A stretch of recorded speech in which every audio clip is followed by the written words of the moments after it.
Welcome to the Spy Who Raised Me podcast. Conversations between a daughter and her father. Yes, you've guessed it, he was a spy.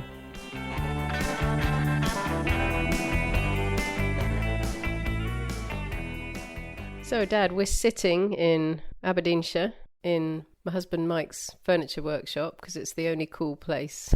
It's slap bang in a heat wave and you're up visiting.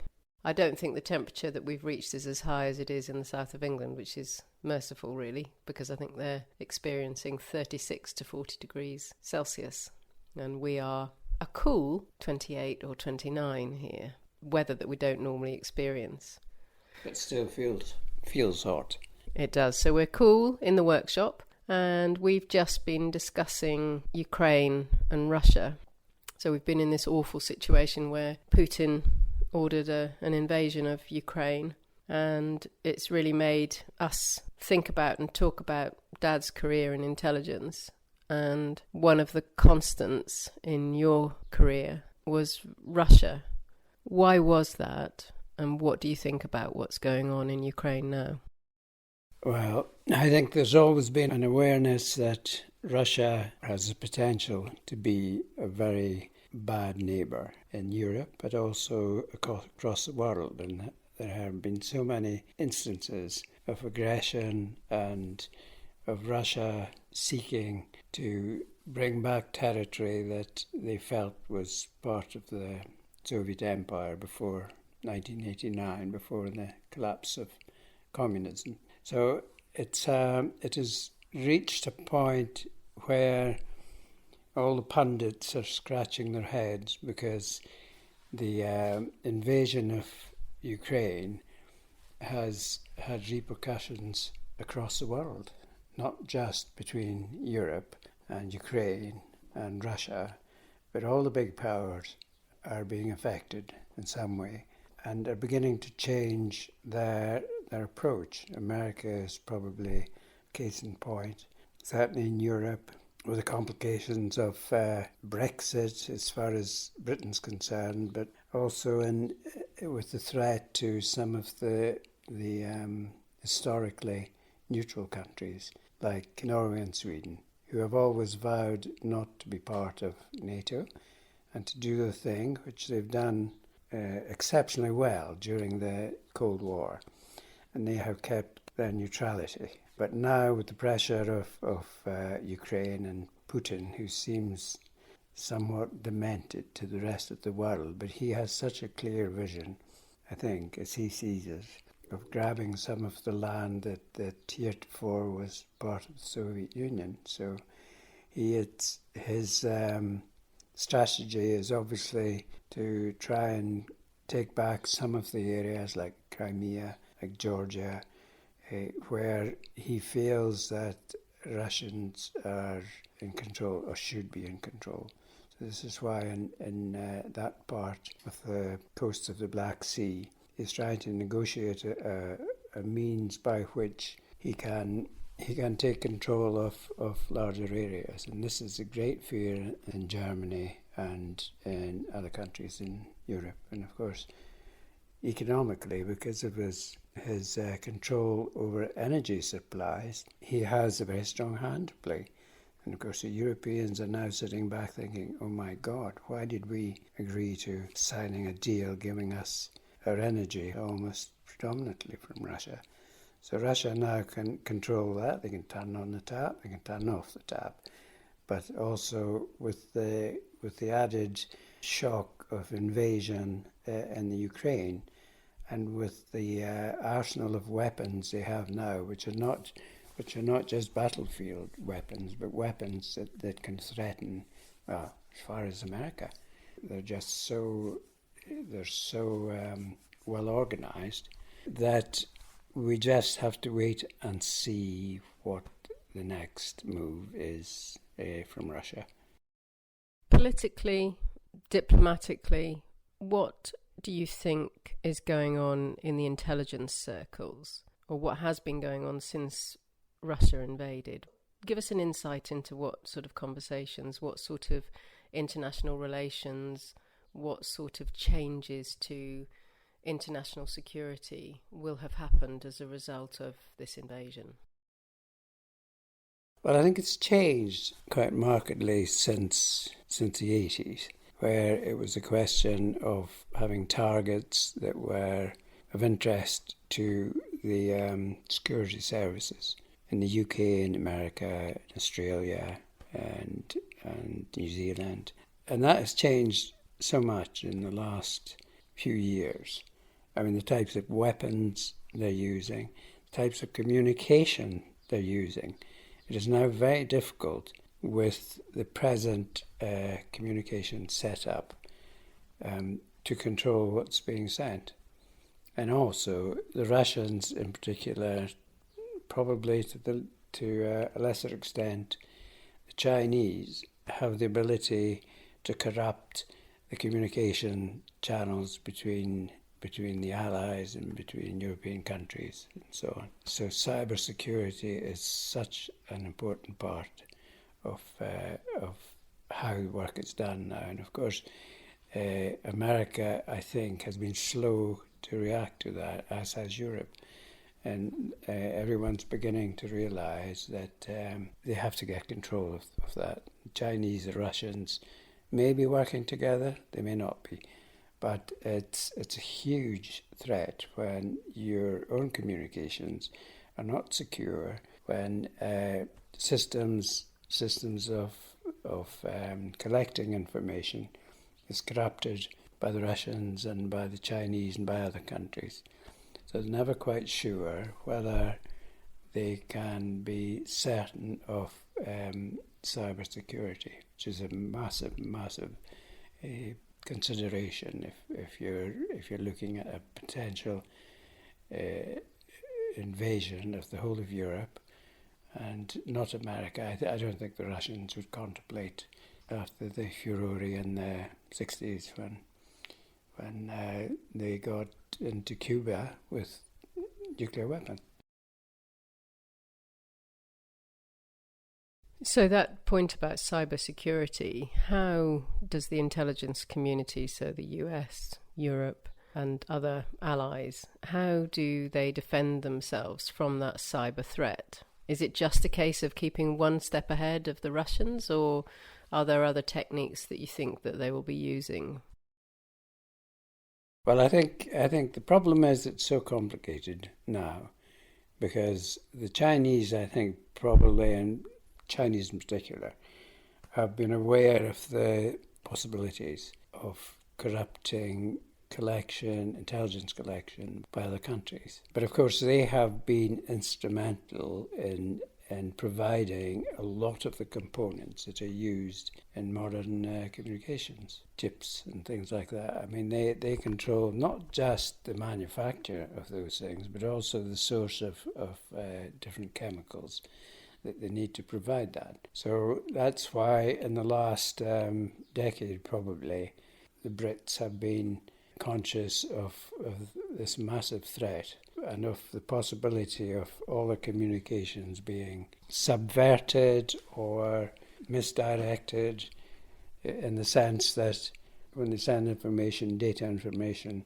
via the satellite, if the components with which their communications are set up were manufactured in China, it's a very difficult thing with the software problems to find out what they've done, which is why Huawei, all that furore was to do with that. How much do they know? How much can they control even systems of war, like guided missiles, like protective screens for possibility of attack from Russia, say.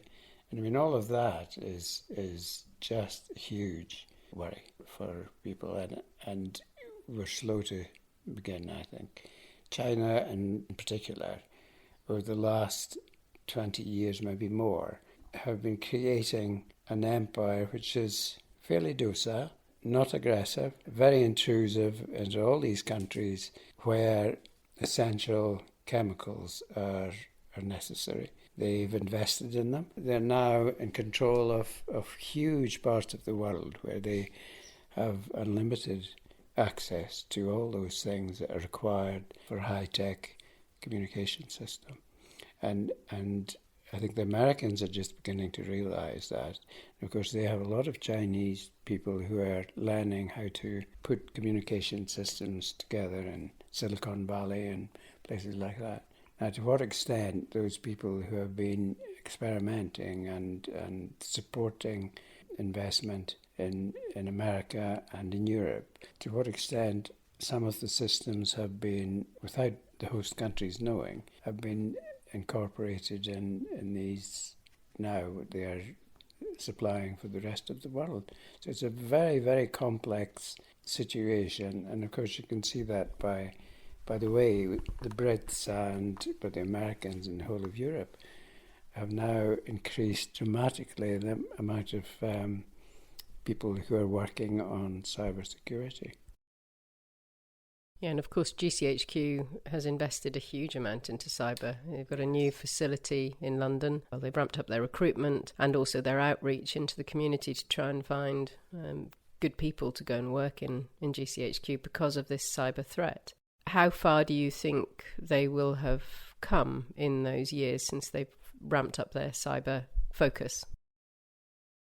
What I can gather and what you can glean from various sources, they are way ahead of Europe. They're way ahead of America. Although certain in America, they have certain areas where they have invested a lot of money. But it's still the case that, as far as certainly the armed forces are concerned, they are very nervous about deploying troops and equipment to places like the Ukraine, and in Afghanistan, whether the quality of the information they're getting and on which they base their approach to invaded countries like Afghanistan, they're not at all sure that what they have is bona fide and can be used as the sole source of background intelligence.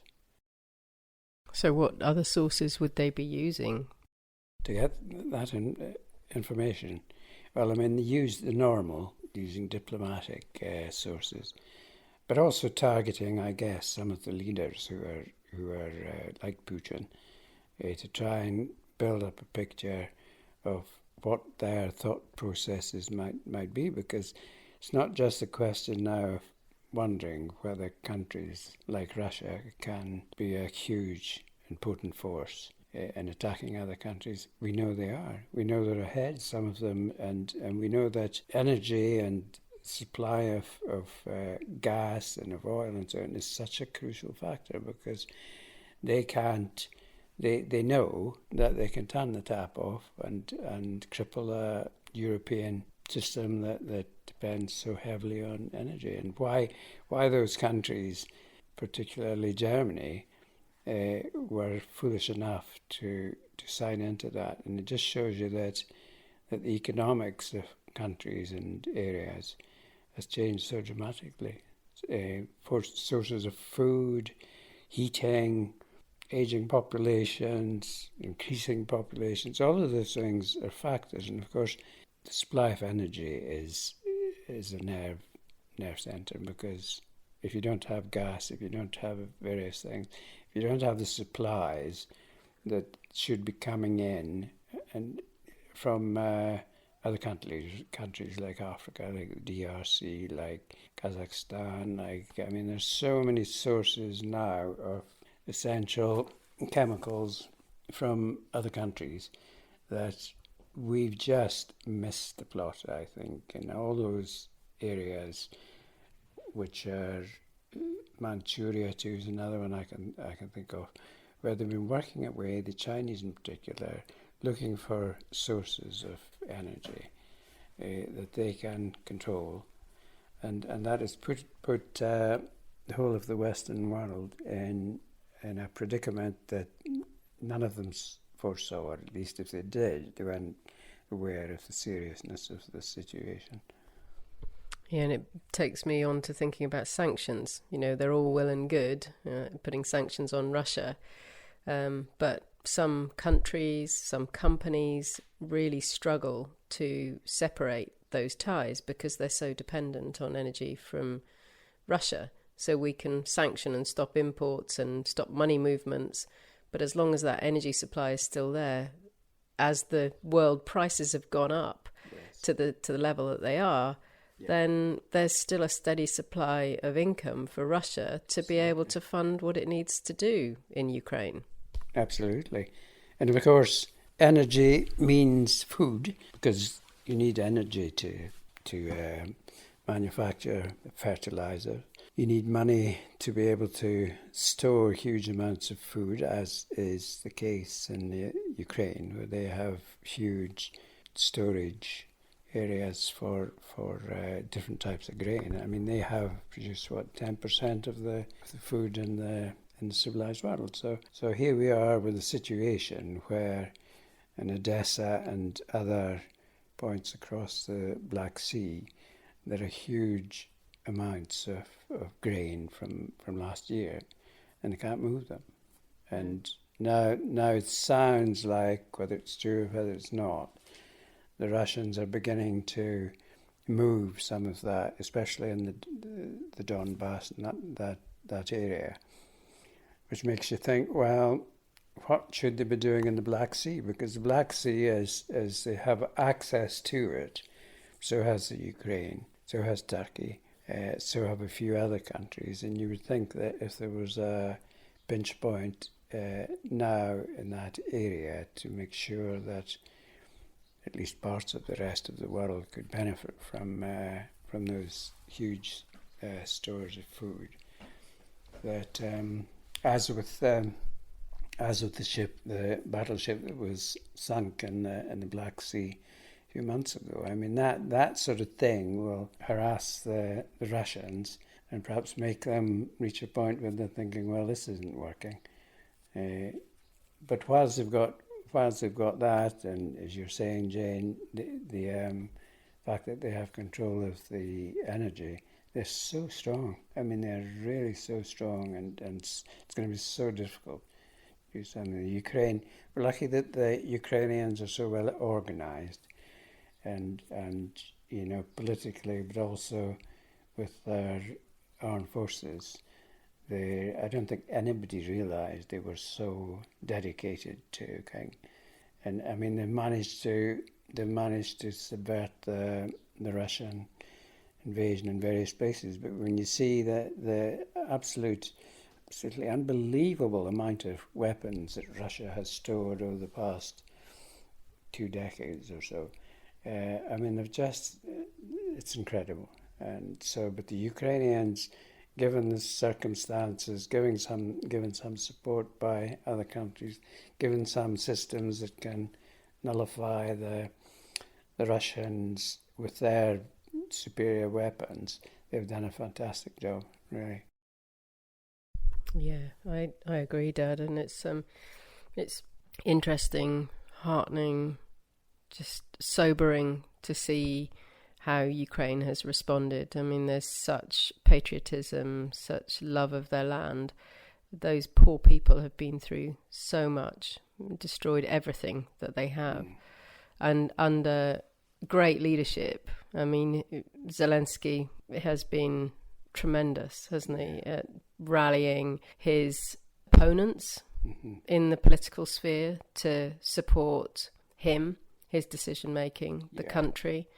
The nation has been behind him, despite some horrible decisions for families where the men of the family have been left in Ukraine to fight. And meanwhile, families, pets have moved away from Ukraine to safety, which is absolutely right. But that dedication to the leader and to the cause for the country is just... you don't expect it in this era, do you? No, you don't. And I think... you know, the situation where I live, some of the refugees, Ukrainian refugees, are now settled in villages around in Oxfordshire, which is an amazing thing. But it's quite humbling to see Because in the village I live in, there are now in excess of 50 Ukrainian refugees who have moved in, and it's only a village with 300 homes, I think. So it's incredible, but you can see firsthand of the difficulties that some of these families have, because if a male is over 18, they can't leave the Ukraine. They have to fight in whatever part of the armed forces. So there's this very difficult situation where people come to this country, they settle, and they're just remarkably well.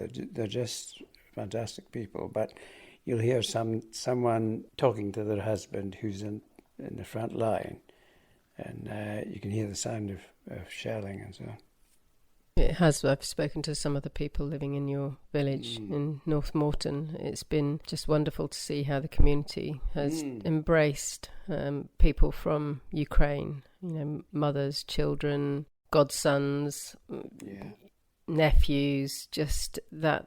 Not only have you seen families within the UK taking people in, but you've also seen families from Ukraine helping one another out to bring pets and children over. But it's just been so lovely to see how the community has rallied in your village and really embraced them, helped them, because they've come here with absolutely nothing other than their passports. Absolutely.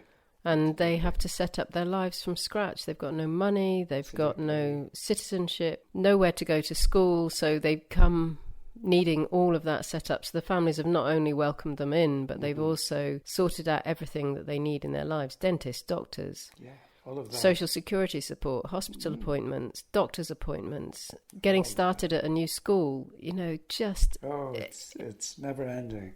And it's happened so quickly. I mean, from the first indication that, we in the village could accept refugees, it's just phenomenal how quickly it's been set up, how the lines of communication have been set up, how the schools have been, consulted. And I mean, they have been, most of them, incredible. It's quite an interesting aside that some of the private schools, and there are a lot of people, children from that area, from the village I live in, but also in that area, who go to private schools.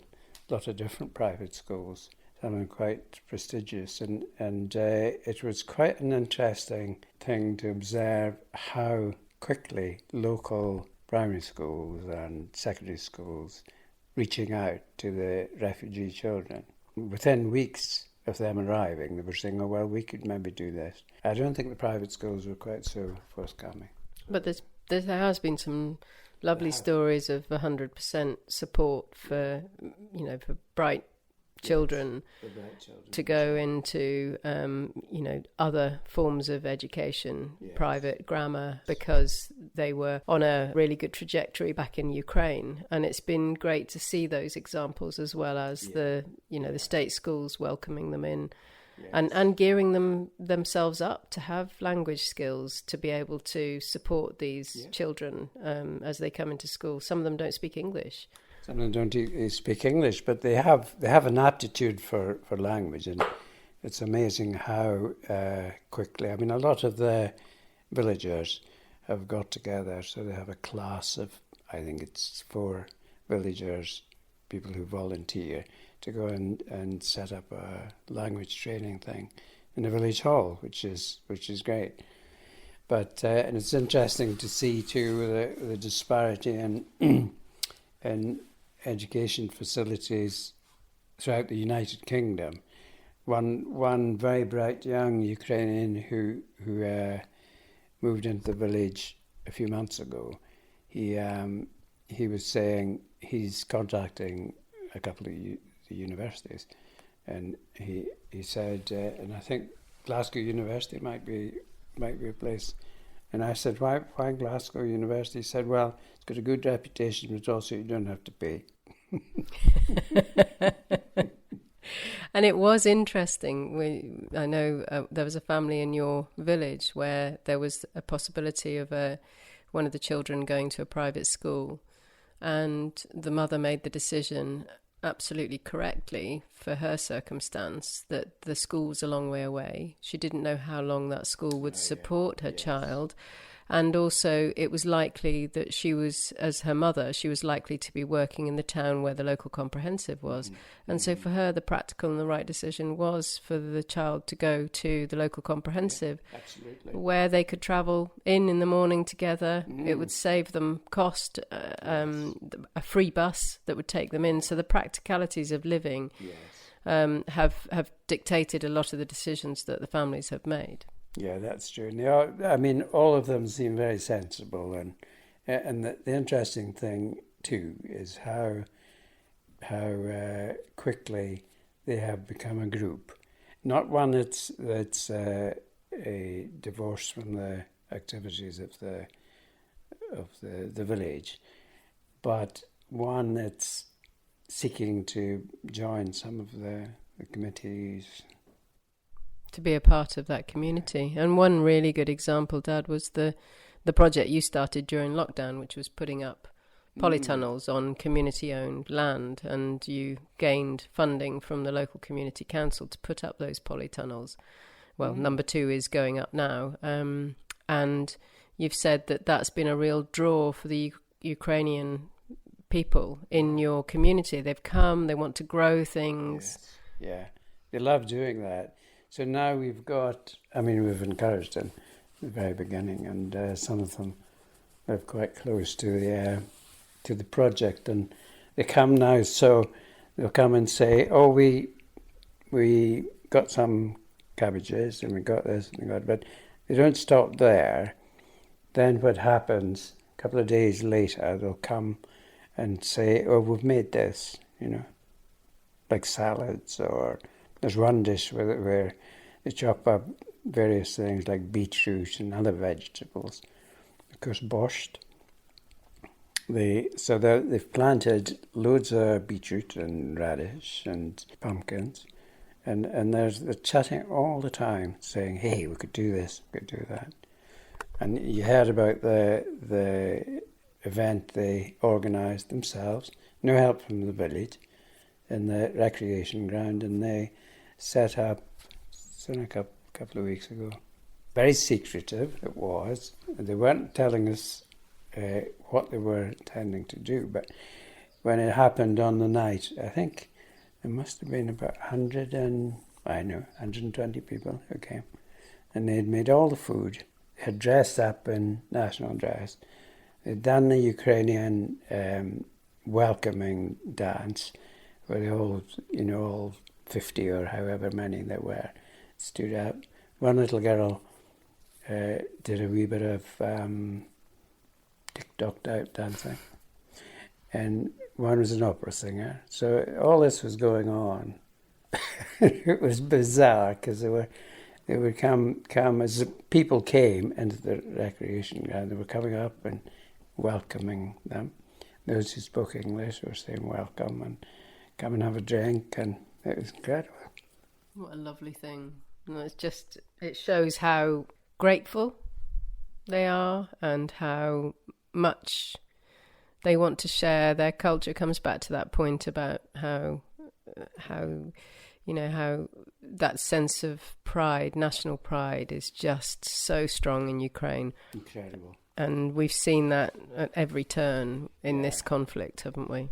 So adaptable. But one of the, listening to some of them, I kind of got involved in dropping some of the closer ones, who were in the village. If they wanted to go shopping, I would say, well, just text me and I can take you in. So that was fine. But they were saying, as they have settled, they've also they began to be more open about what's happening in the Ukraine. You see, I was chatting to one who speaks good English, and I said, "What's it like in those areas where, there are some Russian speaking?" And she said, "It's really difficult." She said, "We now as a family view themselves as Ukrainian, but they have other bits of the family who are further east in the Donbass and some in Russia." And she said it's just impossible.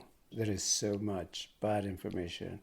And of course, the Russian media is controlled, every bit of it is controlled. So the stuff that they're spouting at Russia is so closed in. No world news.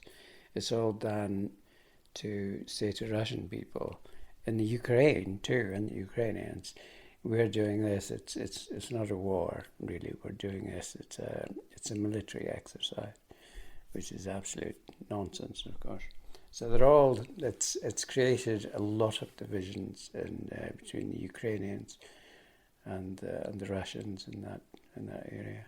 At a familial level, that's you don't think about that, do you? And Dad, how do you think this will play out? You know, the conflict's been going on for well over 6 months now. Yeah. It doesn't look like it's going to abate. What are your views? How do you think this will play out? How do you think it will end?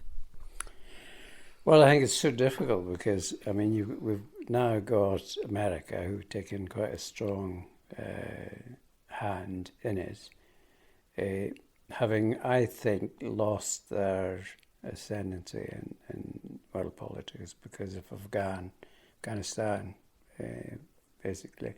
And of course, with Brexit and all the shenanigans there, and the Europeans, and Turkey is a big part of what's happening, because they sound as if, although Erdogan is one of Putin's friends, he does sound as if he's backed off a bit from that and is beginning to look at other countries. And also the food supplies from and that's going to be a huge issue because it affects all the countries, and especially in Africa, who are suffering, like Somalia and Eritrea, and throughout Africa, they just will not have enough food. So they're going to try and release. I think the Ukrainians probably have managed to spirit some of those stored corn and sunflower seeds away, but the Russians have, they think, managed to stop that in certain areas, and they have taken some of the food, because they'll be short of food too, feeding an army that's quite away from Moscow. Just hearing you say that, I don't sense from you that you see this ending anytime soon. I feel the same. I just feel there is escalation, if anything, because the Ukrainians are getting more armaments, more defence support. NATO is still doing its job of being, it's slightly impartial self, or a slightly impartial force. Yes. But it is also gaining in strength. So Norway and Sweden, that's a big move. Turkey backing down on not allowing them to join is a big move.